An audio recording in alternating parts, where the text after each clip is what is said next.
I paid for her mom's surgery, her brother's rehab, even took a loan to fix her car. Then I got a message from a stranger. Ask her who she's really with tonight. I didn't believe it. Until I followed her. What I saw in that parking lot broke me. The next day, I made a plan. And that plan started with, I never wanted to be the guy who tells a story like this. I used to read stuff on Reddit about people getting cheated on, people being used, and I always thought, man, that sucks, but I'd see the signs. I'd know. I'd walk away before it got that far. I was wrong. I didn't see it. I didn't walk away. I stayed, paid, and gave everything. My name's Kyle. I'm 35. I live in Grand Rapids, Michigan, and I manage a local HVAC company. I've worked there for over a decade. Not glamorous, but steady. Pays well enough to have a small house I'm proud of. I was saving for a down payment on a rental property before I met Janessa. That plan got thrown out fast. Janessa was perfect. Or at least she looked perfect. We met in a Lowe's, of all places. She was struggling to figure out what screws she needed for a wall shelf. I offered to help. We talked for almost an hour right there in the aisle. I gave her my number. She called the next day. From there, it moved fast. First date turned into second. Third date turned into her sleeping over. She was charming, sweet, and always made me feel like I was the only guy who ever treated her right. She said her last few boyfriends were cold, controlling, selfish. I didn't want to be like that. I wanted to be better. I wanted to be what she deserved. 3 months in, she was basically living with me. She started opening up about her life. Her mom, Evelyn, had diabetes and other health problems. No insurance. Her brother, Ray, was trying to get clean from fentanyl and painkillers.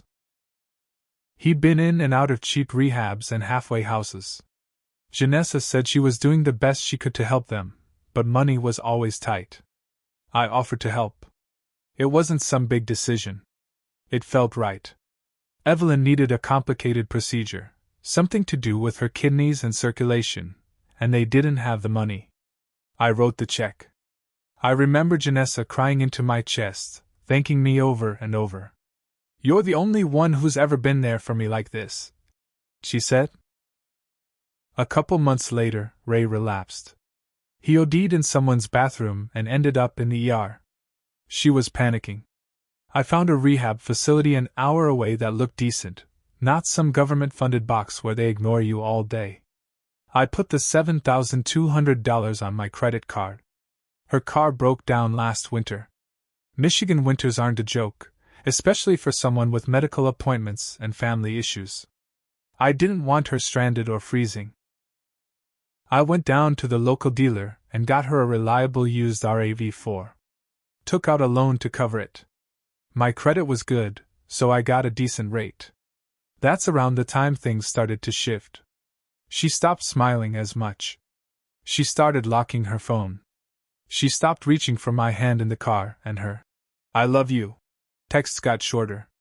Sometimes she wouldn't respond at all. When I asked her about it, she said I was imagining things. "I'm just stressed," she said. "You know how much is on my plate." I believed her. I wanted to believe her. I kept telling myself, you're helping her through a hard time. She'll come back to you once it's all over. I didn't know it was already over. One night, I got this message on Facebook. It was from some anonymous account. No profile picture. No friends. Just a message. Ask her who she's really with tonight. That was it. I stared at the message like it was some kind of prank. I even laughed a little. Who does that? Why? Was it a scam? But then I looked at her last text to me. It said, "Staying with Mom again tonight. Love you." That was the third night that week. I replied to the stranger. "What are you talking about?" No response. I waited. Midnight rolled around. Still nothing. So I got in my truck and drove to Evelyn's house. Her lights were off. No cars out front. I parked down the block and just sat there. I stared at the front porch for over an hour. Nobody came or went. At 12:47 a.m., my phone buzzed. Parking lot behind Jaggers. Now. I almost didn't go. I felt like a fool. But I drove. I pulled into the side lot behind Jaggers. There were maybe 4 cars. One of them was hers. I recognized it right away. Same little dent near the back fender. Same dream catcher hanging from the rear view. Her windows were fogged. I didn't move. I didn't honk. I just watched. Then I saw movement. A man leaned over from the driver's seat and kissed her. Long, slow. Familiar. She smiled. Then grabbed his shirt and pulled him closer. That broke something in me. I didn't get out of the truck. I didn't yell. I didn't scream. I just drove home. I sat in my living room until the sun came up. I didn't even cry. I felt like my body had gone numb. I wanted to confront her. I wanted to scream in her face. But then I thought, she already got everything out of you. Don't give her the chance to twist this around. So instead, I made a list. I wrote down everything I paid for. The surgery. The rehab. The car. Every loan, every receipt, every dollar. It added up to over $30,000. That was the cost of loving her. And now it was time for her to pay it back, one way or another. The day after I saw her in that parking lot, I acted like nothing happened. She came home late that morning. I was at the kitchen table, pretending to scroll through work emails. She dropped her purse, gave me a quick kiss on the cheek, and said, "Sorry I didn't text last night. Mom wasn't doing too great." I just nodded. Hope she's okay. She didn't even flinch. I knew right then, she didn't feel guilty. She'd gotten good at lying. This wasn't new for her. This was routine.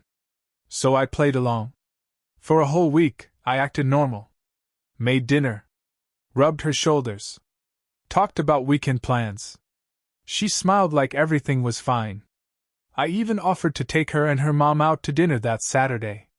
She declined, said her mom was too tired. I already knew she'd be with him again. By then I had names. The guy in the car? His name was Travis. I got it from an old tagged photo she forgot to delete on Facebook from 3 years ago. Same guy, same tattoo on his hand. I found his Instagram. Private, but his profile pic showed them hugging in front of a bonfire. I found out where he worked, auto shop over on Burton Street. I found out where he lived, a cheap apartment above a pawn shop on Alpine. I even found out he'd been arrested for assault 4 years ago. Classy. I also learned something else.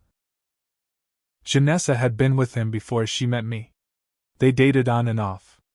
She once told me he was just some loser from her past. Apparently not so, just, after all. I wanted to scream. I wanted to storm into her job and expose her. But I needed something bigger. Something permanent. So I kept digging. The car I bought her? It was in my name. That came in handy. I called the lender and scheduled a repossession. Told them the vehicle was in my possession and I was defaulting. I gave the address of where she worked. Boom. That was step 1. Next, I called the rehab facility where Ray was staying. Turns out, she used my name and credit to co-sign his stay. I called the billing department and requested full records. Once I had them, I called Ray. He didn't know. He didn't know I had paid for it. He thought Janessa had gotten help from a church group. I didn't yell. I didn't insult him. I just said, "Your sister's been lying to both of us. You've been clean for 3 months. Good for you. Just know you owe me over $7,000. He was quiet. Then he hung up. Fine. I wasn't done. I pulled out the paperwork from Evelyn's surgery. I remember Janessa saying she couldn't get a payment plan for the hospital, but I had never followed up. So I did. The surgery had been legit. But Evelyn had been approved for financial aid. 70% of the bill had been waived before Janessa ever brought it to me. So I'd paid thousands that weren't even owed. Now I was angry. Not just hurt. Angry. I waited until the following Monday. She left for a doctor's appointment, which I now knew meant Travis. I went into the bedroom and started packing her stuff. I didn't touch anything I paid for. The clothes, the makeup, the shoes, hers. The new MacBook I'd bought her? Mine now. The car? Already gone. I even changed the locks. I called my buddy Paul, who installs smart locks for a living, and had him do it by 2 p.m. She came home that night around 9 p.m. She walked up the steps, phone in hand, humming. She saw the lock, tried her key, and frowned. Then she knocked. I opened the door. Her eyes went wide. Did the lock break or something? I didn't smile. Nope. I changed it. What? Why? Your stuff's in the garage. Take it and leave. She looked stunned. Wait, what are you talking about? I know about Travis, I said. The parking lot. The nights you lied. The money you took. The surgery, the rehab, the fake stories. I know all of it. She froze. Her mouth opened, but no sound came out. Don't bother denying it. I've got receipts. Literally. And you're not getting back in. The car's gone. The loans are now your problem. I've got a lawyer. He's ready to go if you try anything. She started crying. You don't understand. Travis was just, I saw you with him. Save the sob story. You played me. You used me. But you didn't beat me. Then I handed her a folder. Inside was a bill. I itemized every single expense she cost me.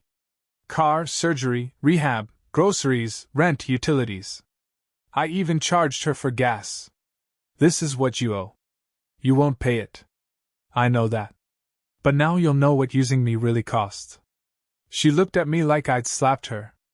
I didn't care anymore. I thought kicking her out would be the end. I thought once she saw the folder, once she realized I knew everything, she'd disappear. But people like Janessa don't vanish. They linger. They twist. They find cracks and crawl through them. The first sign came 2 days later. I got a call from my HR department at work. Someone had filed an anonymous complaint that I was misusing company funds for personal relationships. What? They said the tip claimed I had used company accounts to pay for a woman's medical bills and luxury items. It sounded ridiculous. I told them it wasn't true, and it wasn't. Every dollar I gave Janessa came from my own accounts. But now I had to sit through a damn investigation. They pulled my expense reports. They looked at my gas reimbursements, my travel logs. I'd never felt so paranoid. That same week, I started getting messages from fake numbers. Texts saying things like, "You shouldn't treat women like property. Real men don't throw people out like trash. Karma's coming." I knew it was her. Or Travis. Or both. It had their greasy fingerprints all over it. So I changed my number. That should have been it. But then Ray showed up. He came to my house at 6 p.m. on a Thursday. I opened the door, and there he was, sober, pale, and shaking. "Man, I didn't know what she was doing," he said. "She told me you were just helping her because you wanted something in return." I didn't say anything. "She's crashing at my place now. She's been crying for days. Said you humiliated her?" I laughed. "Humiliation is finding out you've been cheated on by the woman you gave everything to." He didn't argue.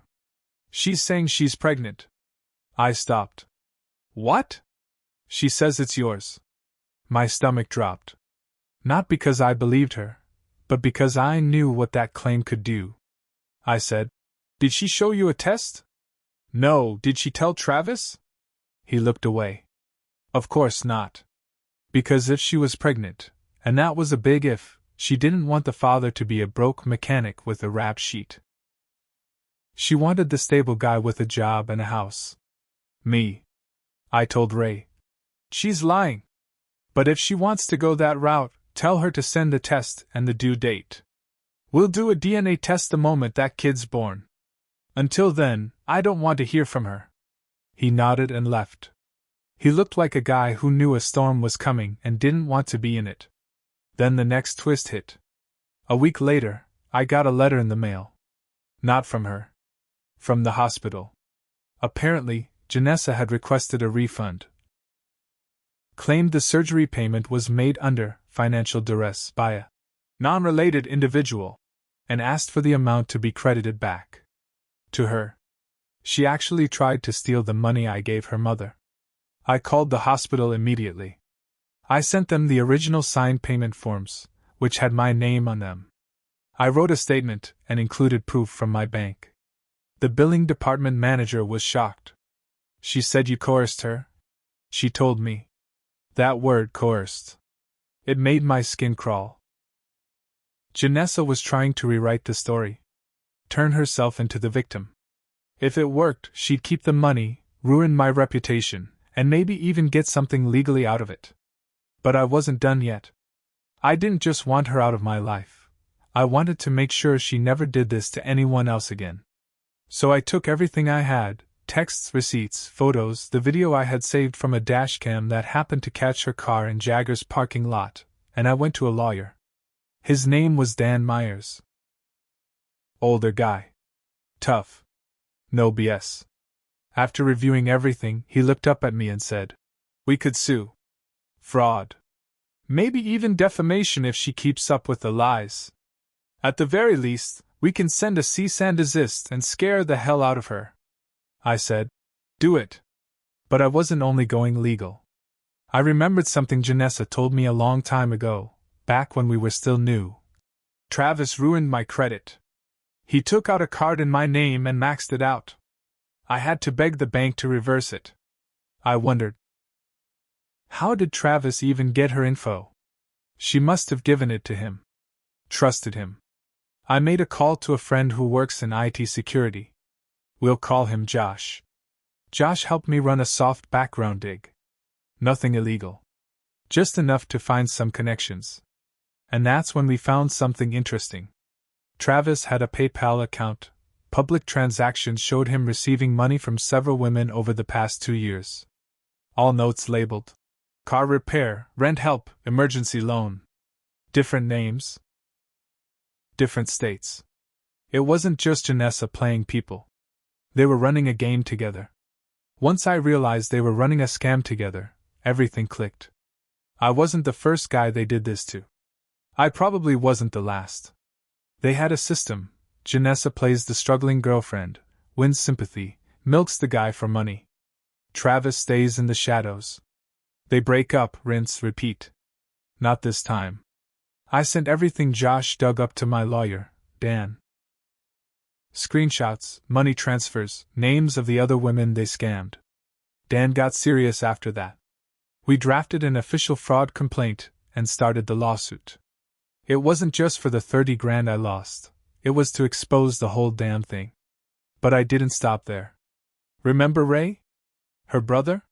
He started texting me again, asking if I could talk to Janessa, maybe work something out. That's when I told him everything, the scam, Travis, the PayPal money trail, the hospital lie, all of it. He went quiet for a few hours. Then he texted, "I didn't know. I swear to God. I'm done with her." Ray showed up the next day. He looked sick, ashamed. He handed me a manila envelope and said, "Found this in her stuff. She doesn't know I took it. Do what you need to do." Inside was a notebook. Janessa's? She wrote everything. Names of guys. Amounts she got from each. Little notes like, "Kyle, car, surgery, might ask for more soon. Still thinks I'm the one."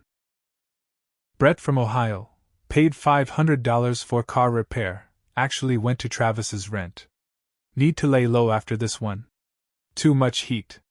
There were over a dozen names. I didn't feel sad anymore. I felt fire. Dan took one look at the notebook and said, "We can bury her." We updated the fraud suit. Added defamation? Dan sent a demand letter to both Janessa and Travis. It gave them 10 days to respond before we filed publicly. They didn't respond. So we filed. It got picked up by a local news site. Nothing huge, but enough. The headline read, Grand Rapids man sues ex-girlfriend and accomplice for $30,000 romance scam.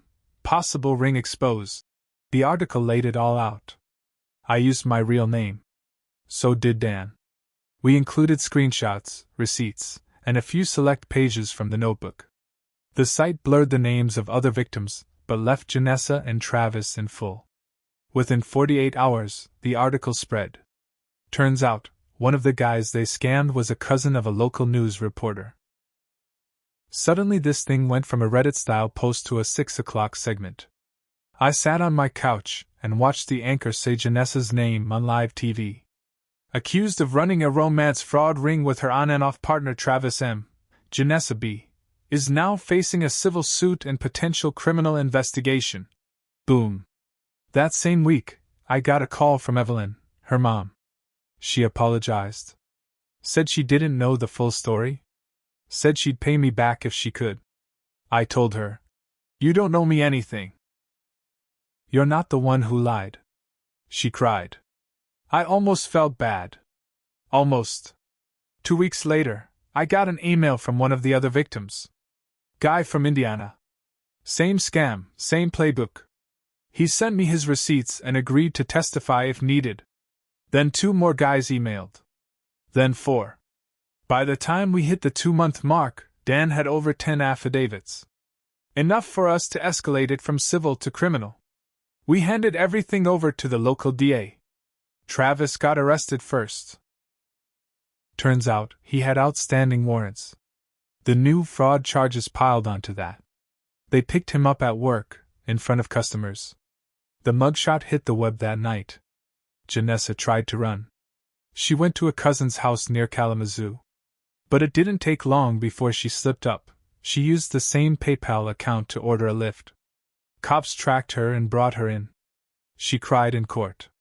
Told the judge she was manipulated. That she didn't know it was illegal. The judge didn't buy it.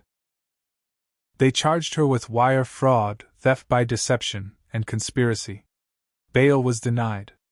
I was there for the hearing. She saw me across the courtroom. She looked right at me, lips trembling. She mouthed something, I think it was, "I'm sorry." I looked away. By the end of it, she got 3 years in prison. Travis got 5.